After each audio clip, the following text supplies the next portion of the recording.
Ils se sont débrouillés, je ne sais comment. Toujours est-il, ils m'ont regrimpé à ma place là-haut entre cette dynamo et le projecteur jaune. Je ne pouvais pas bien me rendre compte, mais ce dut être un rude effort. Ils s'y mirent à 20, à 30. Il y avait, sûr, Lily et Philippe, et sans doute tous ces gens autour. J'étais inconscient. Je vous raconterai plus en détail plus tard. Tring! Force est bien de m'interrompre. Vous avez compris. La NRF, que je réponde. Suspense. Némien veut me voir. Mais oui, mais bigre oui, qu'il arrive. 2 ans qu'il doit venir. Exactement. Il a acheté une auto pour venir me voir exprès. Elle doit être rodée. Pour ça, cet appel. Voici Némien. Il n'a pas vieilli, je dirais même, il est plus gamin que jamais, certainement plus sémillant que lors de notre dernière rencontre. Je le félicite. Il ne vient pas pour être admiré. Il ne s'agit ni de politesse, ni de philosophie affectueuse. De ma déconfiture qu'il s'agit, de mon fiasco littéraire chronique. Il vient m'en parler, et Cachil vraiment en a marre. Je connais le couplet. Les jeunes m'ignorent, les barbus m'haïssent, les libraires me boycottent, les universités plus bébés que jamais, bébé gay. Les ligues et leurs manifestes me pendent tant que ça peut.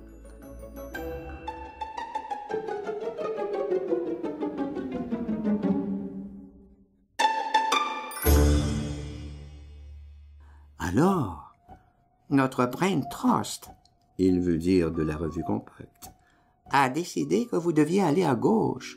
La gauche seule peut vous renflouer. Vous êtes là, vieux et isolé, en somme, gâteux et anarchiste. Les autres auteurs sont tous soutenus. Ils sont en carte. Tout de même, il se pourrait qu'on vous repêche. Si vous voulez écouter, Achille le dit. Cachin en est bien sorti. Cachin, tiens, ce nom me dit quelque chose. Ah oui, les affiches. Allant à Beson, je les voyais tous les jours. Vertes, juste devant les usines Berliet. Je ne raconte pas à Némien, je ne raconte rien à personne. Vous ne pouvez rien faire valoir, quelques lignes, une gentillesse, n'importe quoi vers la gauche. Nous pourrions rappeler. Allons, allons, chercher Ferdinand. En toute bonne foi, je cherche, je m'y mets, je me scrute. Ah oui, mais que c'est loin, des années et années, je me trébuste.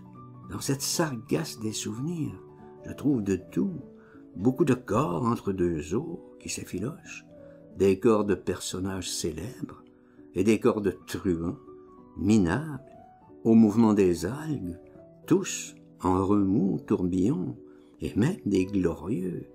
Némien, attendez. Encore un effort. Ah, il me semble. Oui, je crois. Dites, le voyage, 1933. Alors, en russe. Il a été traduit en russe. En russe. Et par qui? Par Madame Elsa Triolet. Elle parlait français. Quelques mots, très peu, mais le très grand poète Larangon en mit un fort coup. Bravo, mais vous êtes sûr? Et comment? Je les ai vus moi-même de mes yeux en plein boulot, traduisant mon ours. Ils occupaient un atelier. Vitré, suis-je assez précis? L'avez-vous, cette traduction? Je l'ai eue, je ne l'ai plus. Elle est partie avec le reste.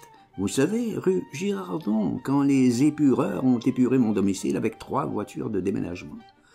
Les Russes l'ont, eux. Et comment? J'ai été m'assurer sur place. Où? À Pétrograd. Vous? Oui, et à mes frais, j'ajoute, qu'on le sache, même qu'ils me doivent encore du pognon. Malpoli et malhonnête, j'insiste, moi qui ne dois rien à personne, ni à Achille, ni à Hitler, ni à Nobel, ni à Staline, ni au pape. Et la preuve, je suis en train de crever absolument à mes frais.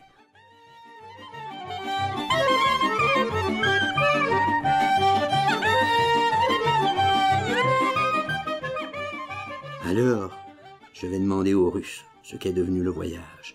Il doit encore en exister 1, 2 exemplaires là-bas. La Russie, certes, est immense, mais tout de même, s'ils font un petit effort... Mon cher Céline, je vous laisse la hâte. On m'attend. Ma 15 millième invitation. Je comprends mal. Tout pareil, Céline. Je le laisse partir et dard, je saute sur une feuille. Une lettre à Madame Triolet. Bien courtoisement, j'ose. Je lui demande si des fois, depuis 34, elle n'a pas entendu parler de sa traduction. Et j'attends. 15 jours, 2 mois, 1 an, rien. Madame Elsa boude. Pas découragée du tout, tant que j'y suis, je m'adresse, encore parfaitement poli, à l'ambassade du RSS. Monsieur l'attaché culturel, rue de Grenelle. 1 an passe, rien. Que cela ne tienne. À Monsieur Gromyko, donc, je lui fais l'honneur, je lui écris. Monsieur le ministre, lui est sur place, il a une armée de secrétaires, un mot, un ordre, ils trouveront. Zébi, pas plus qu'Elsa ou l'ambassade. Je crois surtout qu'ils sont gênés. Ils savent pas comment se tenir, pas élevés du tout. Cette si grosse Russie, quel souillon, elle perd bien simple tout ce qu'on lui donne.